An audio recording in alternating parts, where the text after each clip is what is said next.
Hello student, state तक classes में आपका स्वागत है। आप लोगों के लिए फिर से क्लास 11 एग्रीकल्चर का मैथ का वीडियो लेकर सामने आपके सामने उपस्थित है। इस वीडियो में चैप्टर 11 जो solution of right angle triangle या समकोण त्रिभुजों का निर्धारण है उसके बारे में बताने वाले हैं। तो इस वीडियो में चैप्टर 11 जो बहुत छोटा चैप्टर है और बहुत आसान चैप्टर है, इसीलिए एक ही वीडियो में जो इसका पार्ट 1 है, सिर्फ एक ही पार्ट है, ठीक है ना। इसमें आपको इंट्रोडक्शन और एक्सरसाइज 11 जो है उसका जो कुछ क्वेश्चन है इसमें आपको बता दिए हैं।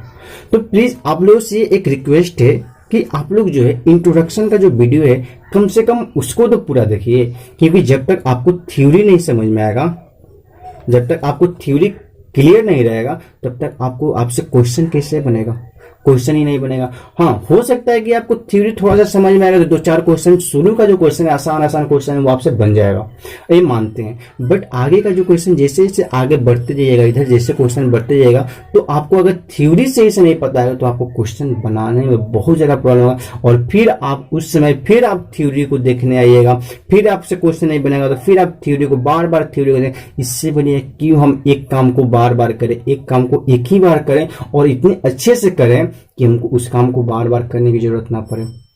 तो सबसे पहले अगर आप किसी आदमी का कंसेप्ट क्लियर नहीं रहता है, थ्योरी क्लियर नहीं रहता है, तो किसी अदर आदमी को कैसे समझा पाएगा, कैसे बना पाएगा। तो इसलिए सबसे जरूरी है कि आपको थ्योरी को पढ़ना है, ठीक है। बहुत बुरा लगता है कि आप लोग थ्योरी का जो वीडियो है या इंट्रोडक्शन का वीडियो वो आप लोग पूरा नहीं देखते हैं, ठीक है। हाँ, क्वेश्चन का आप लोग जितना जरूरी आप उतना देखिए, उससे हमको कोई फर्क नहीं है, क्योंकि बहुत से बच्चों से क्वेश्चन कोई बन जाता है तो वो क्यों वीडियो देखेगा, ठीक है। तो जिसको जो क्वेश्चन में डाउट है उतना ही वीडियो देखे, उसके कोई टेंशन है। बट थ्योरी का जो वीडियो सबके लिए समान है, वो सबको जो कुछ भी हम 100% गारंटी के साथ कह रहे हैं कि आप मेरा थ्योरी का वीडियो देखिएगा ना, आप कितना हूं पढ़ के आइए, कुछ भी पढ़ के आइए, अगर पढ़ के आए तो 100% के साथ कह रहे हैं, अगर मेरा देखिएगा ना उसमें से कुछ ना कुछ आपको नया सीखने को जरूर मिलेगा।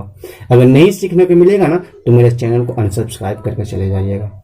अगर कुछ मिलेगा सीखने को तो प्लीज सब्सक्राइब कर दीजिएगा और दोस्तों के पास भी शेयर करिएगा। बट हम श्योर है 100% नहीं, 100 नहीं 110% श्योर है कि अगर पूरा देखिएगा ना, फुल देखिएगा तो आपको कुछ ना कुछ जरूर सीखने को मिलेगा जो आप नहीं जानते होंगे, ठीक है। तो इस तरह से वीडियो को देखिए, कम से कम कंसेप्चुअल वीडियो को पूरा देखिए। चलिए, आपको समय में नहीं बर्बाद, वीडियो को शुरू करने से पहले अगर वीडियो को लाइक नहीं किए तो लाइक कर दीजिए और चैनल को सब्सक्राइब कर दीजिए और बेल आइकन को दबाना मत भूलिएगा, क्योंकि आपको लेटेस्ट अपडेट मिलता रहेगा, ठीक है। चलिए, ये इस चैप्टर 11 जो solution of right angle triangle या समकोण त्रिभुजों का निर्धारण है उसके बारे में आपको पढ़ना है, ठीक है ना। तो बिना समय बर्बाद किए आपका वीडियो स्टार्ट करते हैं, चलिए, ठीक है। तो इसमें आपको पढ़ना है, जैसे आप पढ़ रहे होंगे कि एक ट्रायंगल ले लेते हैं, ठीक है ना। ये ट्रायंगल ए ले लेते हैं, ये बी और ये सी, कोई एक ट्रायंगल ही है। इसमें राइट एंगल ट्रायंगल के बारे में पढ़ना है स्पेशली, तो हमें कोई ट्रायंगल है। तो ये जो बड़ा ए है, तो ये जो ए है इसके जो अपोजिट होता है ना, ये बताता है लेंथ ऑफ बीसी, ठीक है ना। यानी कि बीसी का जो लेंथ होगा वो ए जो एंगल है उसका स्मॉलर, यानी कि ये कैपिटल ए है तो स्मॉलेस्ट ए ले लेंगे, ये हमारा हो जाएगा। उसी तरह ये है तो इसके जो अपोजिट हो जाएगा ये हमारा बी बता देगा, और ये सी है तो इसके जो अपोजिट ये ए बी हो जाएगा, ये हमारा सी। अब यहाँ पे बात करें जो ए है, ए और ए क्या है, तो ए जो एंगल है ये क्या बता रहा है, एंगल के बारे में बता रहा है, और जो स्मॉलर ए है वो आपको बता रहा है लेंथ ऑफ बीसी बता रहा है। समझ में आया। ए जो है इसके जो अपोजिट होता है बीसी, वो हमारा ए का मतलब होता है लेंथ ऑफ, यानी कि बीसी का कितना लेंथ है, बीसी कितनी लंबाई है, इसकी ये लंबाई बता रहा है।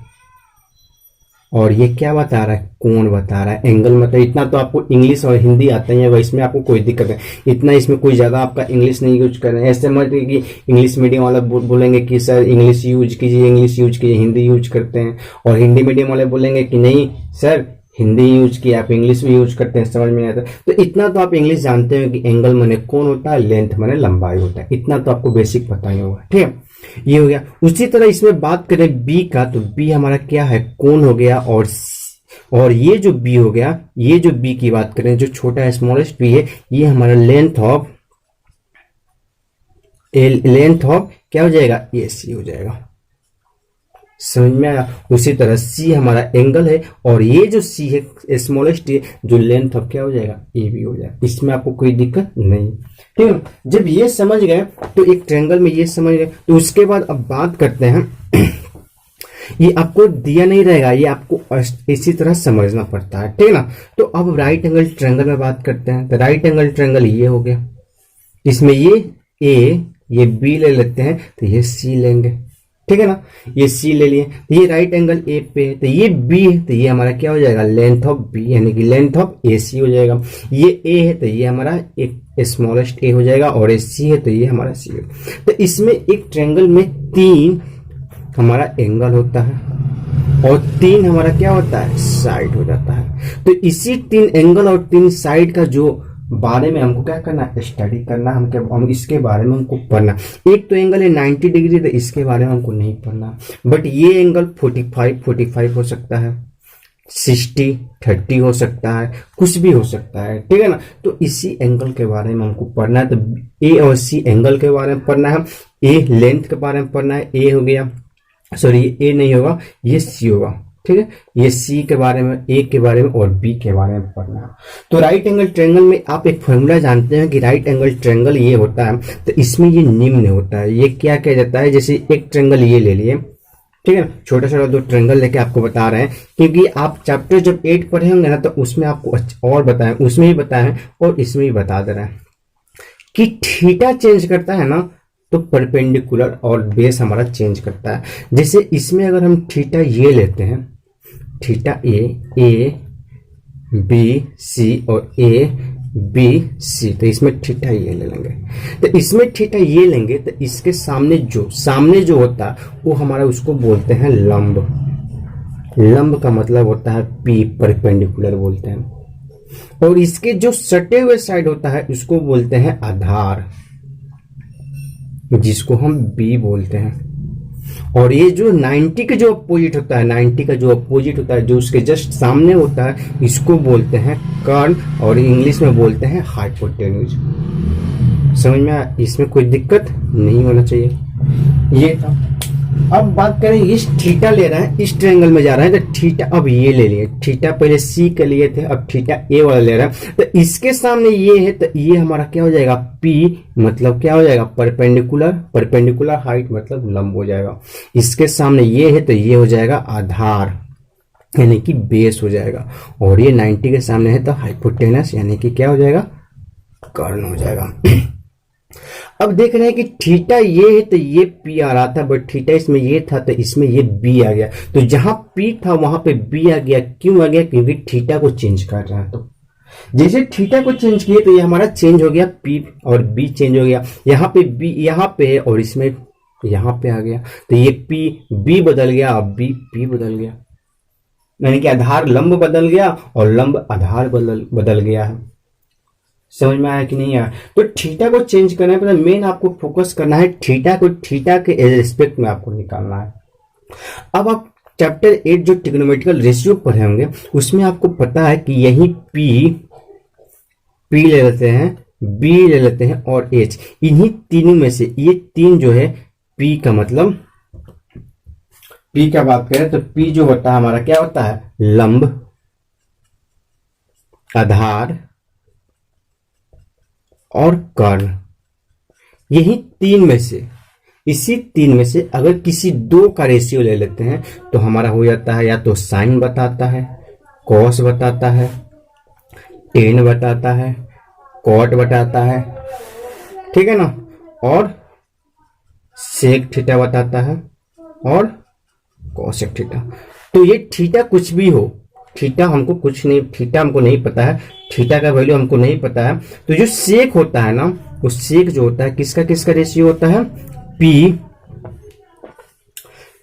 पी और एच का रेशियो होता है। कॉस जो होता है बी और एच का रेशियो होता है। टेन पी और बी का रेशियो होता है। कॉट बी और पी का रेशियो होता है। सेक यानी कि बी बाई एच का रेशियो होता है। कॉसेक पी बाई एच का रेशियो होता है। ये आप पढ़ेंगे कि ये रेशियो होता है। तो ये पी भी चेंज कर रहा था, इसलिए थीटा यहाँ पे नहीं लिए हैं, सिर्फ ये sine cos tan cot sec cosec लिया है, थीटा नहीं है, क्योंकि थीटा के अकॉर्डिंग इस ट्रायंगल में देख रहे हैं तो चेंज कर रहा है। तो जो जहां पे होगा पी का मतलब लंब, बी का मतलब आधार और एच का मतलब कर्ण हाइपोटेनस, तो ये हमारा चेंज करता है। ये सब रेशियो होता है।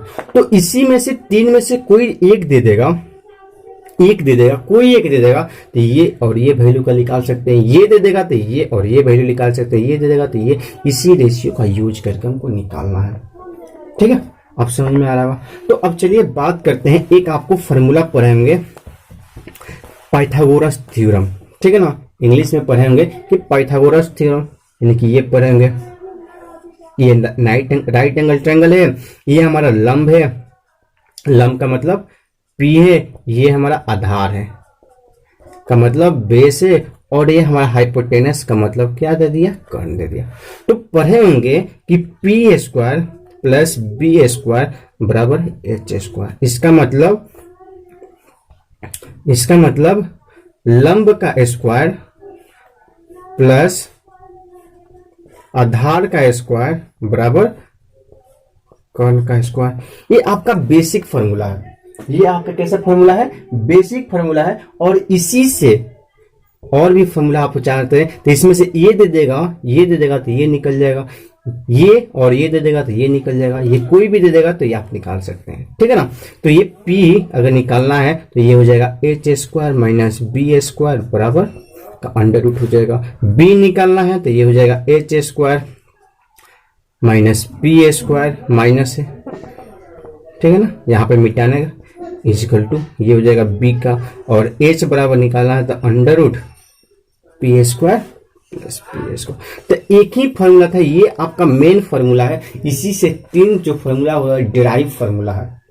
ठीक है ना, ये जो है उसी से डिराइव, यानी कि उसी से ये निकला हुआ फॉर्मूला है, ये आपका मेन है। जैसे आपके पास चावल है, ठीक है ना, या फिर आपके पास सपोज दूध है, तो दूध से दही भी बना सकते हैं, दूध से मिठाई भी अनेक तरह का बनता है। तो दूध आपका रॉ मटेरियल है, उसी से ना तरह तरह का मिठाई बनाते हैं। उसी तरह से ये आपका मेन फॉर्मूला है, उसी से ये दो जो फॉर्मूला है डिराइव करके उसी से निकाला हुआ फॉर्मूला है। ये कोई आपको अलग से रटने की जरूरत नहीं है। तो एक ही फॉर्मूला याद रखिए, उसमें वैल्यू को पुट कर दीजिए, उसके बाद सब्ट्रैक्ट मल्टीप्लाई डिवाइड जो भी करना आप यहाँ पे कर सकते हैं।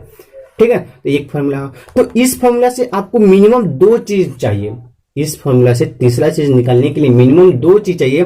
बट ये ट्रिग्नोमेट्रिकल रेशियो का यूज करेंगे तो इसके लिए आपको एक ही चाहिए। अगर ये दे देगा तो ये थीटा भी दे देगा, तो इसमें भी दो चीज चाहिए, एक थीटा और एक साइड कोई भी दे देगा, कोई एक साइड और एक थीटा दे देगा। तो हम क्या करेंगे, जो भी हमको पूछेगा वो हम क्या कर सकते हैं, निकाल सकते हैं।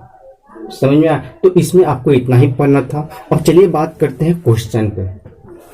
क्वेश्चन पे यानी कि एक्सरसाइज जो 11 है उसमें जो क्वेश्चन दिया है उसमें हम बात करते हैं, क्या क्या क्वेश्चन है, कैसे कैसे पूछ रहा है, उस पर बात करते हैं। जैसे एक्सरसाइज 11 बात कर रहा है क्वेश्चन नंबर 1 कि एबीसी एक ट्रायंगल दे रहा है, ठीक है ना, एक ट्रायंगल दे दिया एबीसी, इसमें सी पर 90 डिग्री दिया है, तो सी ले लिया, तो ए बी और सी ले लिया, ठीक है ना, ये ले लिया।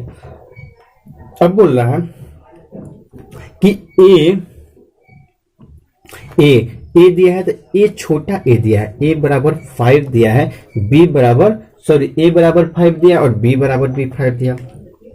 और बोला है इसका शेष अंग हमको निकालना है। शेष अंग का मतलब ये एंगल निकालना है, ये एंगल निकालना है, ये निकालना है, और इसमें से एक दो दे दिया है, जो दे दिया है ठीक है, जो नहीं दिया है उसको आपका वैल्यू को निकालना है। शेष एंगल का मतलब 3 एंगल और 3 साइड में से 2 साइड और एक एंगल दे दिया है, तो 3 आपको और जो बच गया वो आपको निकालना है, एक साइड 2 एंगल निकालना है।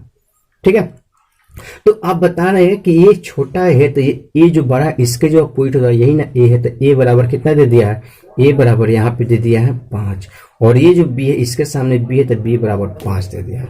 आपको ये निकालना है, तो ए बी निकालेंगे तो पाइथागोरस थ्योरम, यानी कि ए बराबर 5 और बी बराबर 5, तो ए बी जो हो जाएगा, यानी कि ए बी क्या है हमारा, ए बी हमारा हाइपोटेनस है, तो एच बराबर under root P square plus B square, तो क्या हो जाएगा 5 का स्क्वायर प्लस 5 का स्क्वायर का अंडर रूट ठीक है। तब 5 5 या 25 प्लस 25 का अंडर रूट बराबर 50, इसको सॉल्व कीजिएगा तो 5√2 आ जाएगा। कैसे आएगा, फैक्टराइज कीजिएगा 50 को तो 2 से कटेगा 25 और 5 से कटेगा 5, तो 50 को हम लिख सकते हैं 2 इंटू 5 इंटू 5, तो 5 का पेयर बना तो 5 बाहर आ गया और 2 का पेयर नहीं बन रहा तो 2 अंदर आ गया। तो जिसका पेयर बनता है स्क्वायर रूट में उसको हम बाहर निकाल लेते हैं, जिसका नहीं बचता है उसको अंदर ही रख लेते हैं। तो 5 का पेयर बन रहा था तो 5 को बाहर निकाल दिया 2 को, तो ये हमारा निकल गया कि 5√2 आ गया। ठीक है, अब निकालना है ये एंगल और ये एंगल। अब देख रहे हैं कि ये भी साइड इक्वल है और ये भी साइड इक्वल है, तो ये कैसा ट्रायंगल फॉर्म कर रहा है, राइट एंगल तो है ही बट ये आइसोस्केलस ट्रायंगल फॉर्म कर रहा है।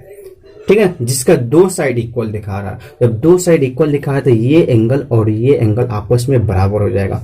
यहां पे लिखेंगे इन ट्रायंगल ABC BC बराबर AC, देयरफॉर एंगल CBA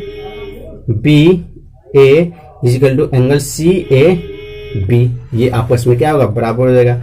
जब ये बराबर हो जाएगा तो ये दोनों, ये अकेले 90 डिग्री है तो इन दोनों का सम कितना हो जाएगा 90 डिग्री। तो एंगल इसको x मान लेते हैं तो इसको x, तो इसको बराबर मान लेते हैं, इसको मान लेते हैं x, तो ये हो जाएगा x प्लस x बराबर 90 डिग्री, तो 2x बराबर 90 डिग्री, तो x बराबर 90/2 कटेगा तो x बराबर कितना आ जाएगा 45 डिग्री। तो एंगल का वैल्यू कितना आ गया हमारा 45 डिग्री।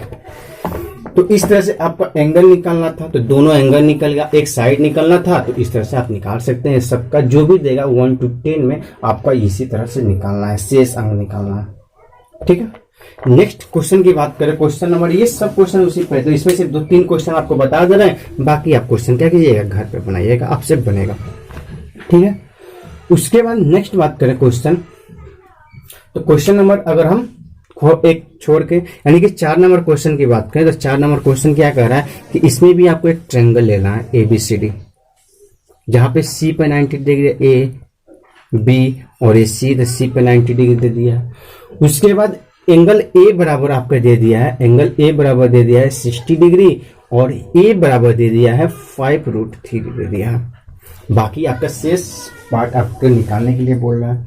तो A बराबर आपका दे दिया है 60 डिग्री, चलिए ये दे दिया है, और ये A है तो A के जो ये हो जाएगा, ये दे दिया है 5√3, ये दे दिया है। पूछ रहा है ये निकालना है, ये निकालना और ये एंगल ये निकालना है। तो ये जो एंगल दिया है, इस एंगल की बात करें तो इस एंगल के अकॉर्डिंग ये हमारा क्या हो जाएगा P हो जाएगा, और इस एंगल के अकॉर्डिंग ये हमारा B हो जाएगा और ये हमारा H हो जाएगा। ठीक है, तो आपको अब ये और ये निकालना है। इन दोनों का P और B का जो रेशियो होता है वो क्या होता है, किसका होता है, तो होता है 10, तो 10/60 का, तो 10/60 बराबर क्या हो जाएगा, इसको 5√3/B। 10/60 का वैल्यू आप जानते हैं कि 10/60 का वैल्यू कितना होता है, √3 होता है, तो ये हो जाएगा √3 इजिकल टू, अगर आपको दिक्कत है तो ये इसमें भी एक ट्रेंग, ये 60, तो 60 यानी कि बड़ा होता है तो √3 1 और 2 हो जाता है, ये √3/1 तो √3 हो जाएगा, और ये हो जाएगा 5√3/B। तो क्रॉस मल्टीप्लाई कीजिएगा तो B बराबर हो जाएगा 5√3 से 3 कट गया, तो B बराबर आ गया आपका 5।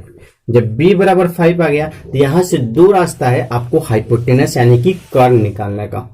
कर्ण निकालने का 2 रास्ता है, एक तो पाइथागोरस यानी कि P² प्लस B² बराबर H², ये करके यानी कि B बराबर 5 आ गया, ये करके निकाल सकते हैं। और दूसरा इसमें रिलेशन या इसमें कोई एक रिलेशन लगाइएगा तो आपका वो वैल्यू भी निकल जाएगा। तो चलिए रिलेशन निकाल के बना देते हैं। तो इसमें P और H का जो रिलेशन होता है, P और H का किसका रिलेशन होता है, यानी कि sin 60 डिग्री, sin 60 डिग्री का साइन का मैंने रिलेशन होता है। तो sin 60 बराबर P/B, तो sin 60 बराबर होता है √3/2 इजिकल टू P का दिया है 5√3 बाई कितना दे दिया है, बाई H, ये दे दिया है। अब H निकालना है तो H क्या हो जाएगा, क्रॉस मल्टीप्लाई करेंगे तो H बराबर हो जाएगा 5√3, ये इधर आएगा तो √3 इंटू 2, तो √3 से √3 कट गया तो H बराबर कितना आ गया, 10 आ गया। ठीक है, h बराबर 10 आ गया। तो हमारा b बराबर भी निकाल दिए, h बराबर यानी कि b मतलब आधार निकाल दिए, h मतलब हाइपोटेनस कट निकाल दिए। अब ये निकल गया, ये निकल गया, ये बराबर हमारा 10 हो गया। अब आपको यही ना निकालना है, 3 एंगल और 3 साइड में से एक एंगल 2 एंगल पता है, तीसरा एंगल आपको निकालना है। तीनों साइड तो निकल गया, अब ये एक और निकालना है। तो ये एंगल तो ये 90 डिग्री अकेले, तो इन दोनों का सम 90 डिग्री होगा। तो angle A plus angle B बराबर कितना हो जाएगा 90 डिग्री, जिसमें एंगल ए 60 डिग्री, तो एंगल बी बराबर 90 डिग्री, एंगल बी यानी कि ये हो जाएगा। तो एंगल बी बराबर क्या हो जाएगा 90 माइनस 60 करेंगे तो एंगल बी बराबर कितना हो जाएगा 30 डिग्री आ जाएगा। इस तरह से एंगल बी का वैल्यू जो निकालना था, एंगल बी का वैल्यू कितना आ गया हमारा 30 डिग्री आ गया। समझ में आया कि नहीं आया? इस तरह से बनाइएगा, आपका बनेगा। ठीक है, उसके बाद नेक्स्ट हम बात करें क्वेश्चन नंबर, तो क्वेश्चन नंबर 5 बन जाएगा। क्वेश्चन नंबर 6 में थोड़ा सा क्या है, डाटा दिया है बहुत ज्यादा कॉम्प्लिकेटेड। ठीक है, डाटा थोड़ा सा बड़ा दे दिया, तो डाटा बड़ा दे दिया तो उससे आपको घबराने की कोई जरूरत नहीं है। क्वेश्चन नंबर 1 बता दिए तो क्वेश्चन नंबर 2 भी बनेगा उसी तरह। क्वेश्चन नंबर 3 इसमें एंगल था, तो क्वेश्चन नंबर 3 और क्वेश्चन नंबर 4 एक जैसा था, क्वेश्चन नंबर 5 भी एक जैसा था। 3, 4, 5 एक जैसा है, जिसमें से हम 4 बता दिए। ठीक है ना। अब बात करें क्वेश्चन नंबर 6 में, कि क्वेश्चन नंबर 6 में क्या कह रहा है कि ए दे दिया है, एंगल ए बराबर दे दिया है 90 डिग्री, बी बराबर दे दिया है 500 और सी बराबर दे दिया है 866, ये दे दिया है। ठीक है, तो इसमें अगर ट्रायंगल बनाएंगे, तो यहां पे अगर हम ट्रायंगल बनाएंगे तो ट्रायंगल ऐसे बन रहा है, ये ए ले लेंगे, ये बी और ये सी।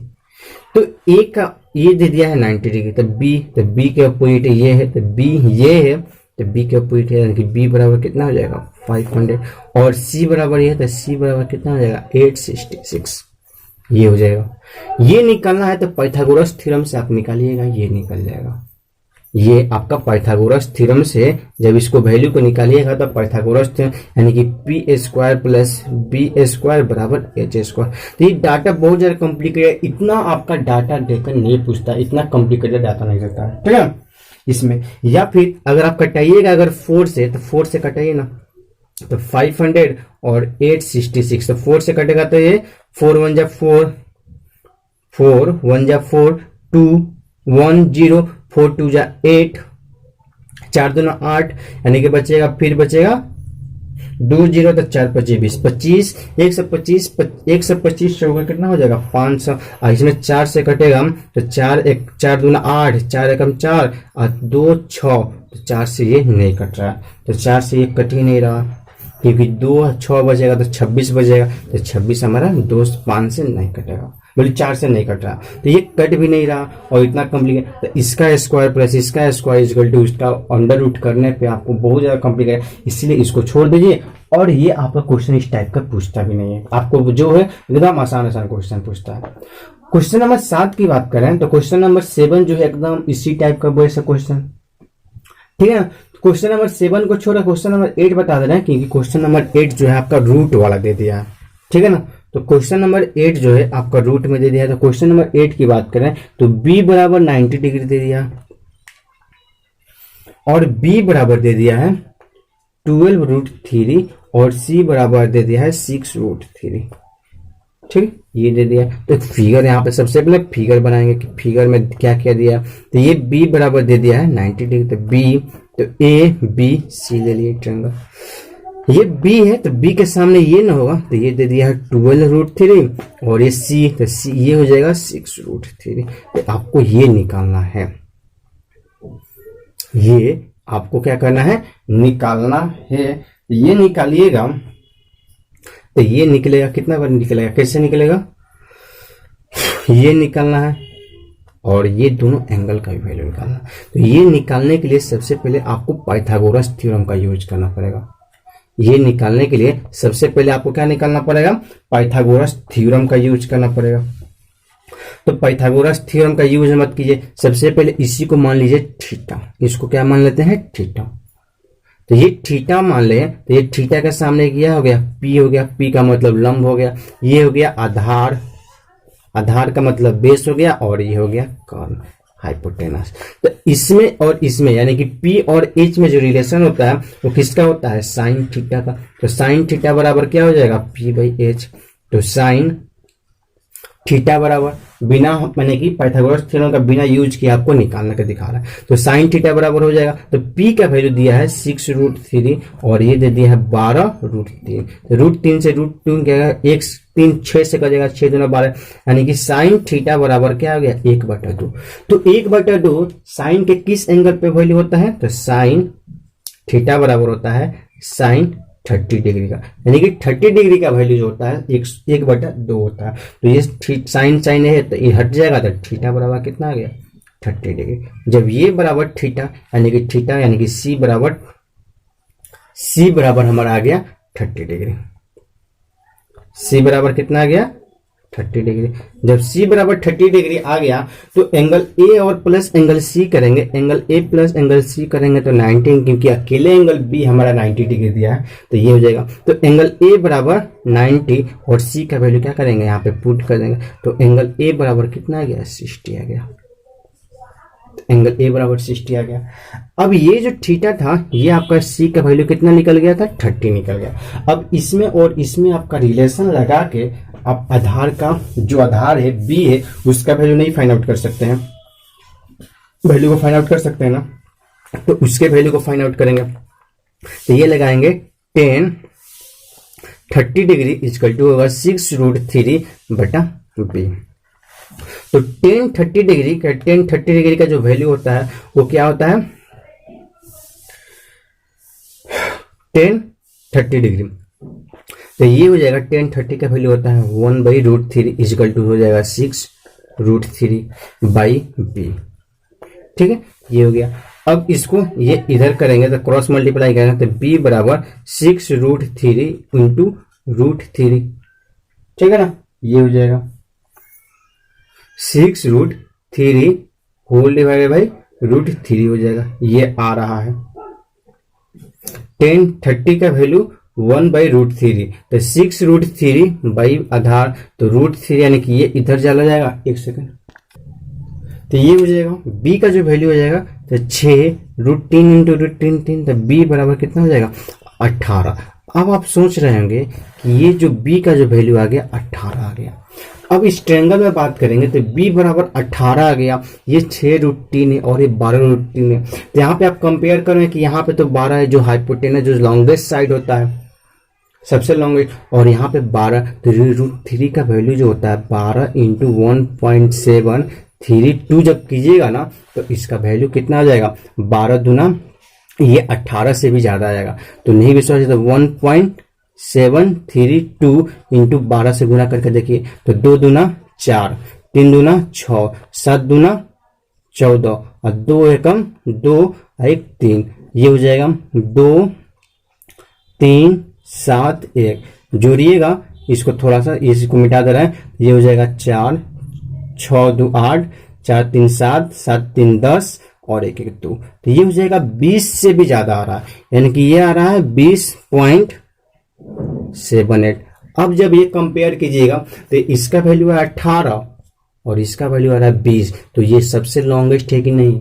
तो आप यहाँ पे देख के कंफ्यूज मत होइए कि ये 6 आ रहा है, ये 12 आ रहा है, ये 18 है। तो ये 6 के साथ जो है √3 मल्टीप्लाई है, यहाँ पे 12 के साथ √3 मल्टीप्लाई है, इसीलिए आपको कंफ्यूजन होगा, ठीक है ना। तो इसीलिए इस कंफ्यूजन से बचने के लिए आपको यहाँ पे मल्टीप्लाई करके प्रूफ भी कर दिए हैं कि आप यहाँ पे देख रहे होंगे कि यहाँ पे b का जो वैल्यू आ रहा था 18 आ गया सीधे, ठीक है ना, जबकि यहाँ पे हाइपोटेनस जो कर्ण का वैल्यू दे रहा है वहां पे 12√3।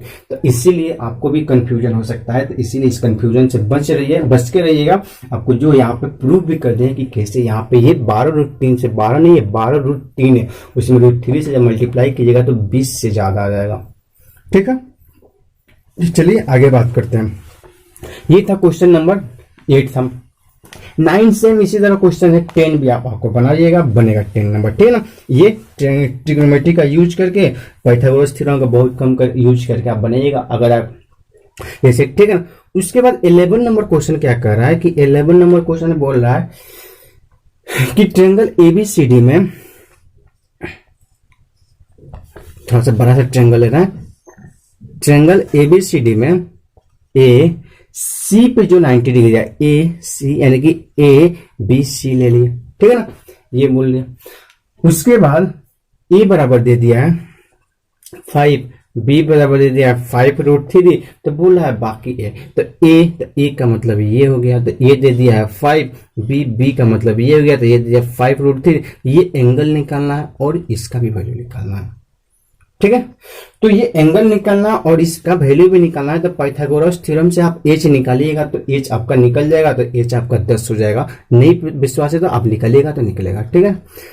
अगर उस तरह से भी नहीं जाना है तो एच आप मत निकालिए, डायरेक्ट इसके पहले एंगल निकालते। ये अगर हम थीटा मानते हैं तो इसके सामने ये पी हो जाएगा, ये बी हो जाएगा, होगा कि नहीं होगा, यानी कि ये पी बार बार हम इंग्लिश में ही लिख दे रहे हैं, पी का मतलब होता है लंब, ये हमारा लंब हो जाएगा, ये हमारा आधार हो जाएगा, और जब ये हमारा आधार हो गया तो ये हमारा कण हाइपोटेनस हो गया। इतना तो आप पढ़े होंगे, P square plus B square, Hindi medium और इंग्लिश मीडियम सब में ये देता है, इसलिए आपको दिक्कत नहीं होना चाहिए, ठीक है ना। तो ये पी और बी का जो रेशियो होता है वो किसका होता है, टेन थीटा का। तो टेन थीटा बराबर 5√3/5, तो 5 से 5 कट गया, तो टेन थीटा बराबर आ रहा है √3। तो √3 टेन का कौन सा वैल्यू होता है, तो टेन थीटा बराबर टेन का कौन सा वैल्यू होता है, तो 60 डिग्री।